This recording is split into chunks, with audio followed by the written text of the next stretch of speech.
Hello everyone. ఈ week మనం చేసిన work Skoda rapid diesel. Customer has given multiple complaints.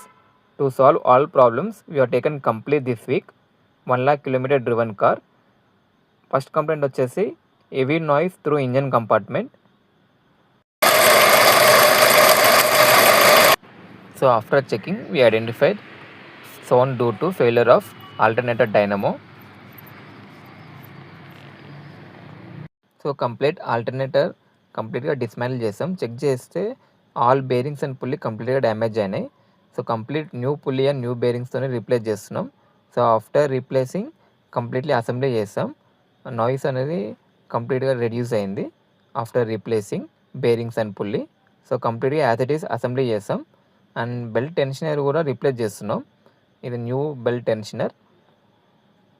So after replacing మనం testing కూడా చేసాం. కంప్లీట్గా క్లియర్ అయింది నాయిస్ అనేది. సో ఫస్ట్ ప్రాబ్లం క్లియర్ చేసాం.